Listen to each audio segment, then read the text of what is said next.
काही मंडळी निवडणुकीच्या तोंडावरती स्वतःचा टीआरपी वाढला पाहिजे म्हणून काहीतरी वक्तव्य करायची आणि सर्व मीडियाचं लक्ष आपल्याकडे वेधलं गेलं पाहिजे यासाठी काम करायचं, अशी ही सर्व काँग्रेसमधली असणारी, विरोधी पक्षामध्ये असणारी ही सर्व मंडळी आहे. या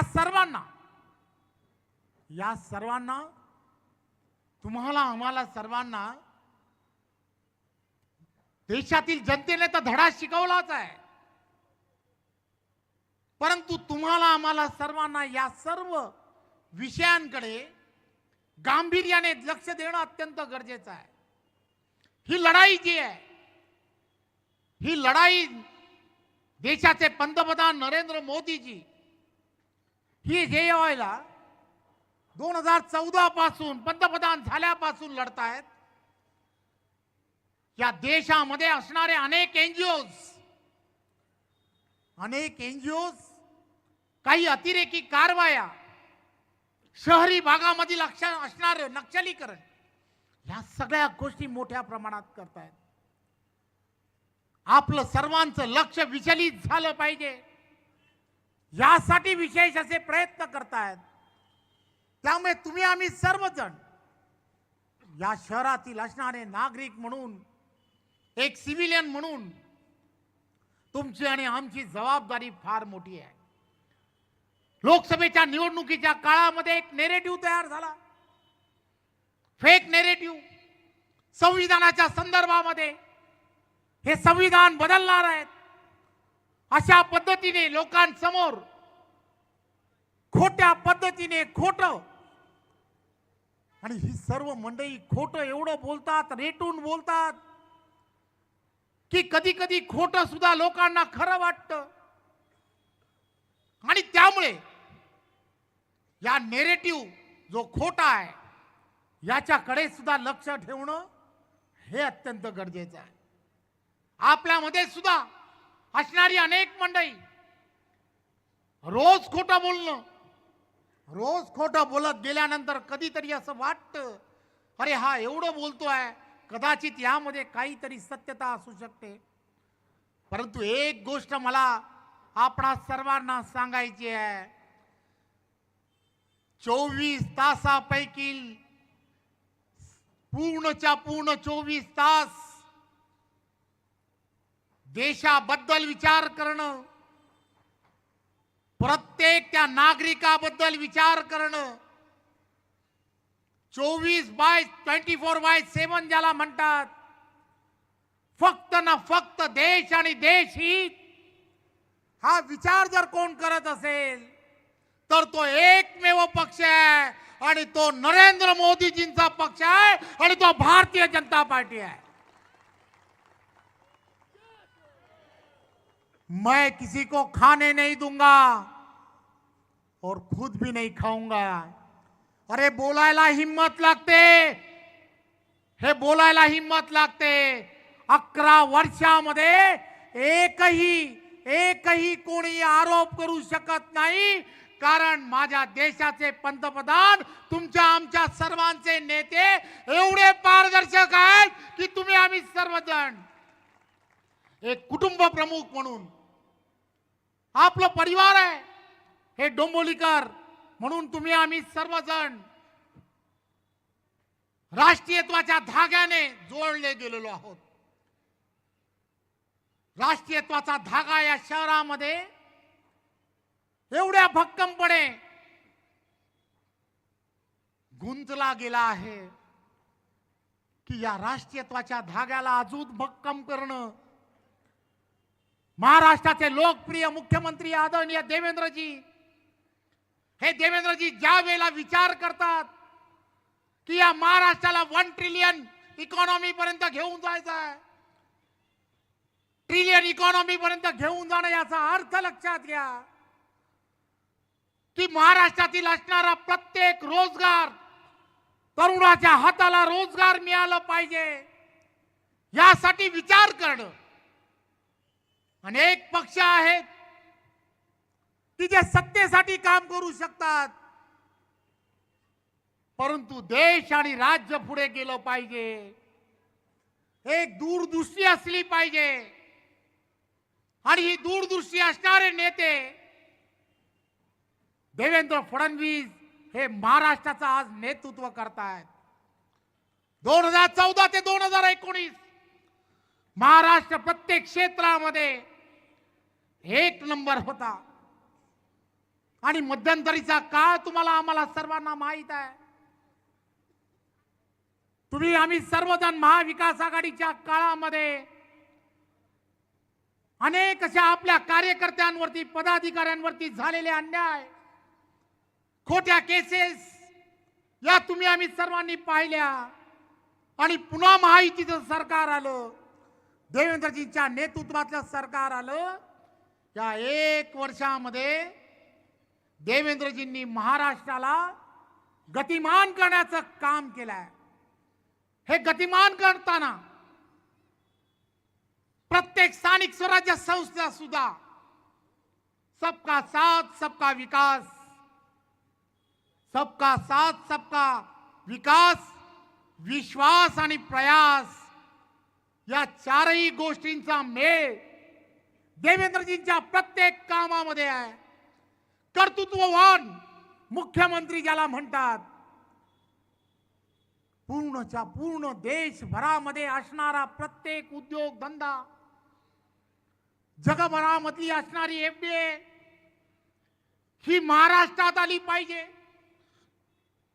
महाराष्ट्रातील असणारा प्रत्येक तरुण याच्या हाताला काम मिळालं पाहिजे. रोजगाराच्या अनेक संधी निर्माण झाल्या पाहिजेत.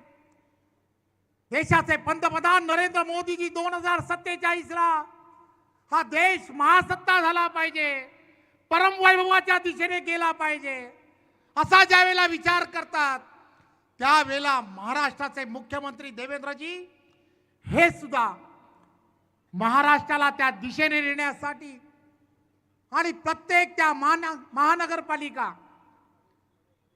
प्रत्येक त्या स्थानिक स्वराज्य संस्था, या स्थानिक स्वराज्य संस्थांना सुद्धा एक दिशा दिली पाहिजे.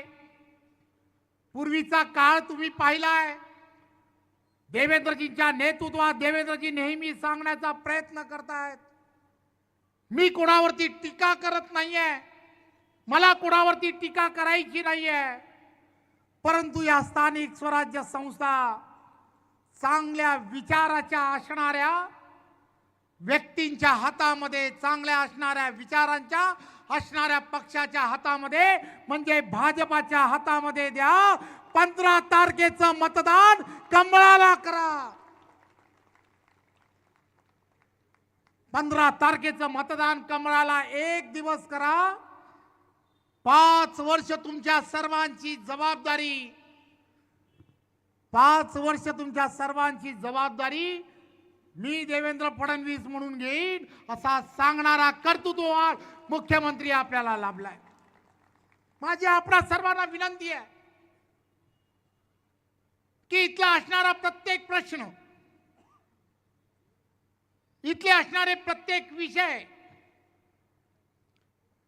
की ज्या विषयाला आपल्याला पूर्णत्वाच्या दिशेने जर घेऊन जायचं असेल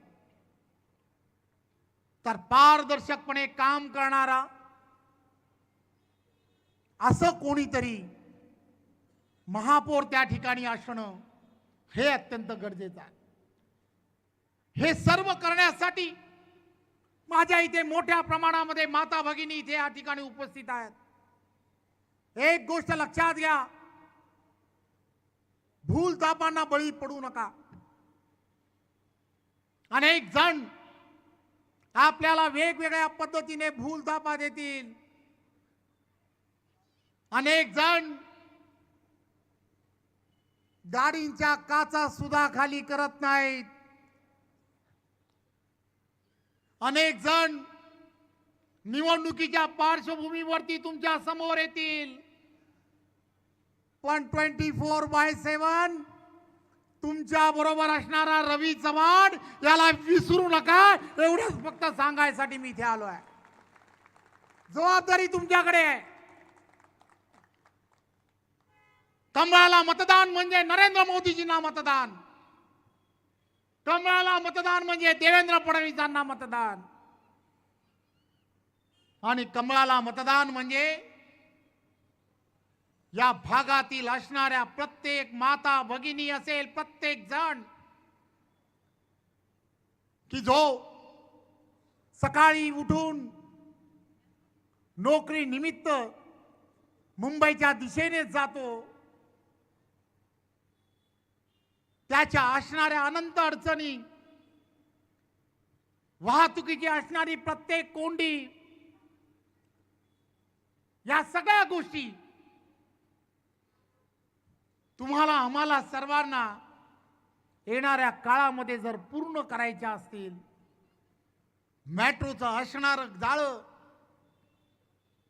की जे 2.5 वर्ष गेली महाविकास आघाडीच्या काळामध्ये हे सर्वच्या सर्व कामं ही बंद पडली होती, परंतु यांना गती महायुतीने दिली. देशाचे पंतप्रधान नरेंद्र मोदीजी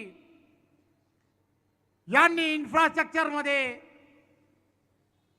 पूर्वीपेक्षा 10 पटीने जास्त निधी दिला. देशाचे पंतप्रधान भारतीय जनता पार्टी म्हणून या सर्व महानगरपालिका सक्षम झाल्या पाहिजेत, इन्फ्रास्ट्रक्चर गतिमान पद्धतीने झालं पाहिजे, म्हणून या सर्व महानगरपालिकेला कोट्यावधी रुपये देतात. पाण्याच्या असणाऱ्या सगळ्या व्यवस्था, मग ती अमृतची असणारी योजना असेल जी केंद्र आणि राज्य पुरस्कृत आहे, याला सुद्धा सर्वात मोठं योगदान नरेंद्र मोदीजींच्या नेतृत्वातलं केंद्रातलं सरकार असेल आणि राज्यामधलं देवेंद्रजींच्या नेतृत्वातलं सरकार करत आहे. त्यामुळे सर्व विकास कामं ही महायुती आणि एनडीएच्या माध्यमातून होताना दिसतात. विश्वास ठेवा, ही निवडणूक एखाद्या भागामधील आपल्या ओळखीचा कोणीतरी एक नेता, कोणीतरी शेठ, शब्द बरोबर आहे, चुकीचा नाहीये, पत्रकार बघतायत, कोणीतरी एखादा शेठ याला निवडून देण्यासाठी नाहीये. ही निवडणूक तुमचं आमचं सर्वांचं भविष्य ठरवणारी निवडणूक आहे. त्यामुळे मतदान हे विचारसरणीला करा. केरळ सारखं राज्य की पूर्णच्या पूर्ण डाव्या विचारसरणीचं असणारं राज्य, या डाव्या विचारसरणीच्या असणाऱ्या राज्याने सुद्धा वेगळा विचार केला आणि डेव्हलपमेंटला मतदान केलं. त्या केरळमध्ये सुद्धा महापौर हा भारतीय जनता पार्टीचा झाला. केरळ सारखं राज्याचा विचार करताय, याचा अर्थ लक्षात घ्या की येणारा काळ, ही काळाची असणारी गरज, या सर्व गोष्टी तुम्ही लक्षात घ्या की तुम्हाला आम्हाला सर्वांना डेव्हलपमेंटसाठी मतदान करायचं आहे, विकासासाठी मतदान करायचं आहे. हे सर्व गोष्टी लक्षात ठेवून काम करणं गरजेचं आहे. माझी सर्व कार्यकर्त्यांना विनंती आहे, निवडणूक तर घोषित झाली आहे, 15 तारखेपर्यंत तुम्ही आम्ही सर्वांनी आपला प्रचंड, आपण सर्वांनी जे ठरवलंय ते साध्य जर करायचं असेल तर घरोघरी जाऊन आपल्याला सर्व नागरिकांना, मतदारांना समजून सांगणं की तुमची आमची भाजपा सर्वांची, जरा एकदा जोरात बोला, तुमची आमची भाजपा, तुमची आमची, हे सर्वांपर्यंत जाऊन सांगितलं पाहिजे, पटवून दिलं पाहिजे. प्रत्येकाला या सर्व विषयाला स्पर्श करून सांगितलं पाहिजे का गरज आहे, कशासाठी गरज आहे. मतदान आणि मतदानाची असणारी वेळ चुकवू नका. संधी एकदा चुकली पुन्हा पुन्हा येत नाही, पुन्हा पुन्हा येत नाही.